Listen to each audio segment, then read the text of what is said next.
Never spray these 12 backyard weeds. The plant you're paying good money to kill might just be the safest, most useful thing growing in your entire yard. I'm going to walk you through 12 free weeds you can find today, and I'll point out the one toxic lookalike standing right next to each one. Let's not waste a second. We're starting the countdown right now at weed number 12. Number 12. Pineapple weed. Crush a little of it between your fingers and it smells exactly like sweet pineapple. That one whiff is your foolproof ID. According to a 2016 study, its compounds, including chamazulene and bisabolol, have been traditionally researched for their potential to support a healthy bacteria balance in lab settings.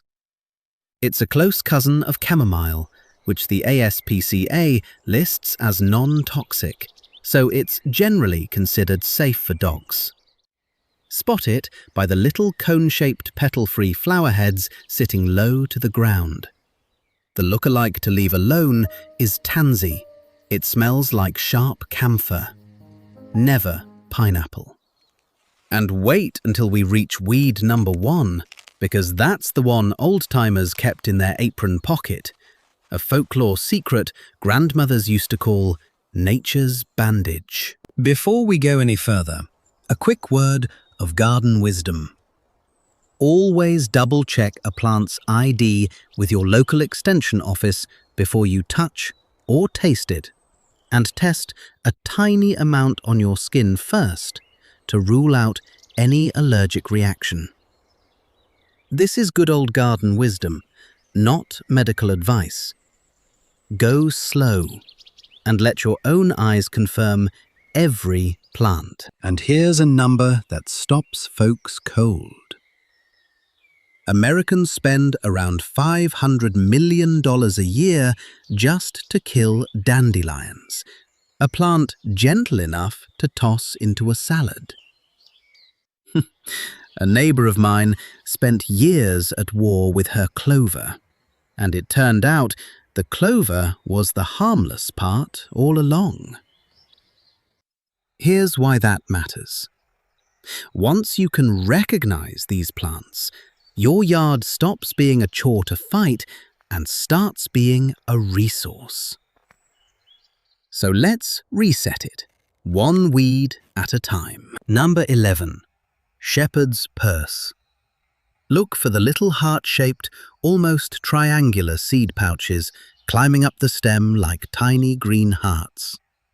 Once you see them, you'll never miss this plant again.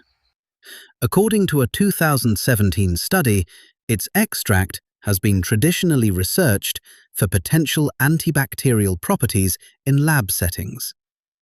The tender young leaves have been eaten as a wild green for centuries, so it's considered child-safe in small amounts and generally safe for pets too.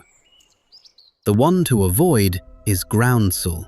It has no triangular pouches and is toxic to the liver, so let that one be. Number 10. Common blue violet. Heart-shaped leaves and 5 soft purple petals make this one easy. According to a 2014 study, ring-shaped peptides from a close cousin have been traditionally researched for potential antibacterial properties in lab settings. The ASPCA lists violets as non-toxic, and the flowers have been candied and dropped into salads for generations. Kids absolutely love them. The look they made of maize skip is lesser celandine, which has waxy, glossy leaves and bright yellow flowers, never purple. Number 9. White clover. You already know this one. The little white pom-pom flower and that pale crescent moon marked on each leaf. According to a 2019 study, Its isoflavones have been researched for potential support against certain fungi and bacteria in lab settings. The ASPCA lists white clover as non-toxic, and the flowers and young leaves are edible. Just don't confuse it with yellow wood sorrel, which is toxic to dogs.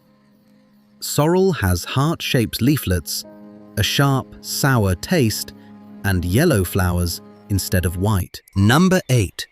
Purple dead nettle. The purple-tinged top leaves give this one away every single time, like someone dipped the tips in dye. According to a 2020 study, it's been traditionally researched for potential antibacterial properties in lab settings. The ASPCA lists its close cousin, spotted dead nettle, as non-toxic. Tell it apart from ground ivy like this.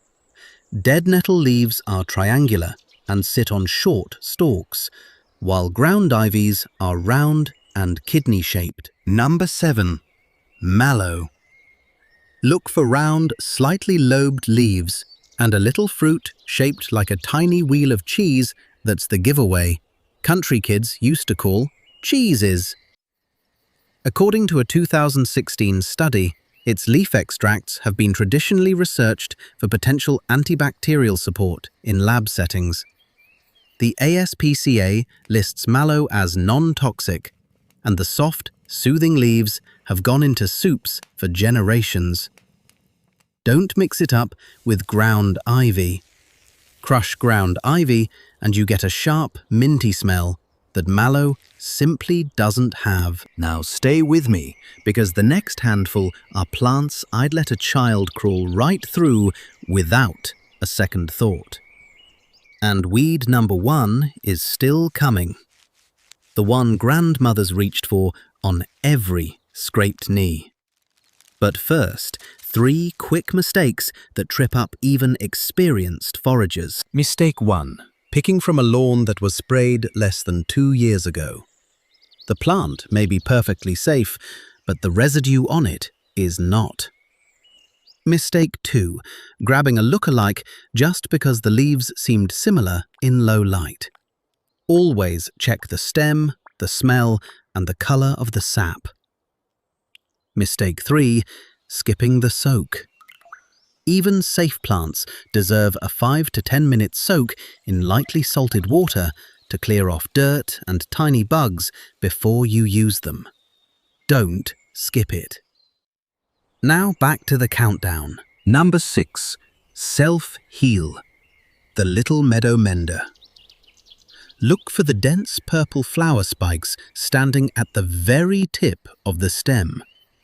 According to a 2017 study, its rosmarinic acid has been traditionally researched for potential antibacterial support in lab settings.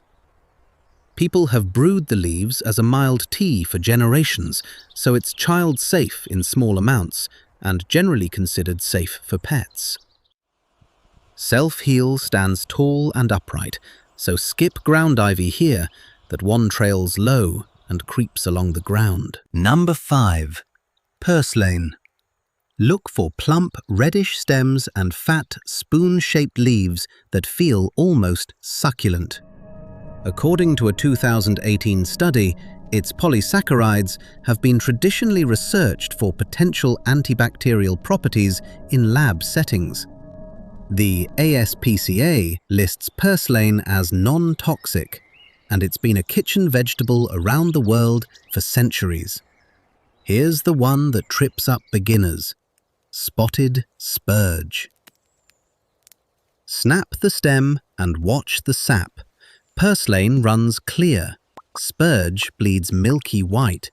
And that milky sap means toxic, so don't touch it. Number 4. Cleavers.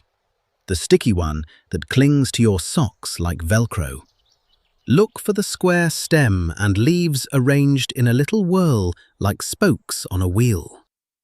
According to a 2018 study, Its aspergilloside has been traditionally researched for potential antibacterial properties in lab settings. The young leaves are edible, though the tiny bristles keep most kids from eating it raw.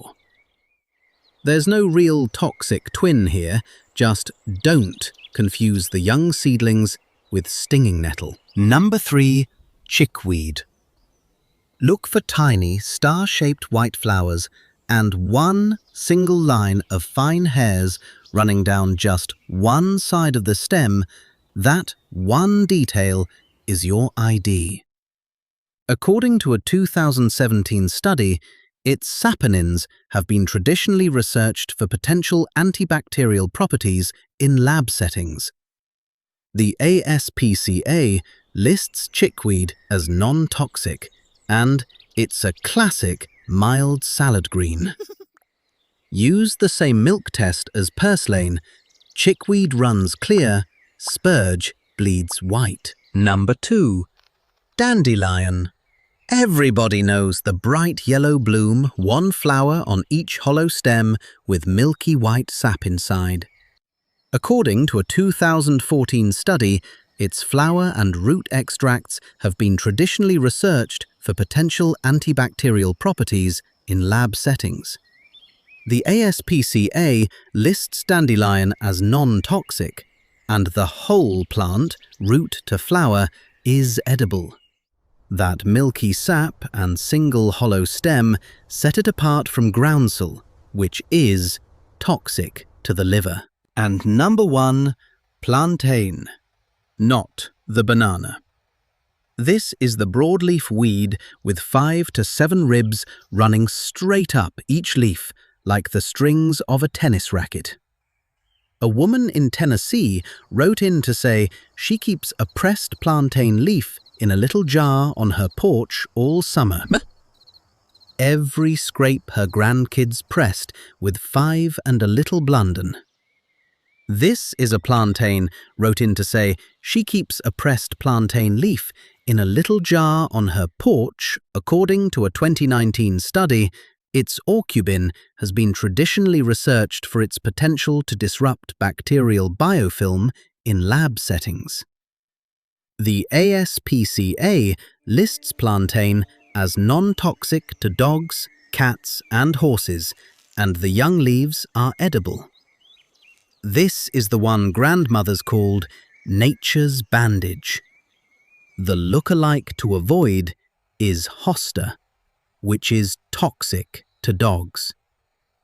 Hosta is smooth and glossy with fine veins.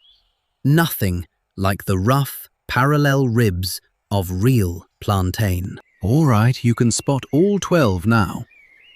Here's how to use them the easy, lazy way, keeping the good stuff in and the danger out. First rule: only harvest from a spot that hasn't been sprayed for at least 2 years.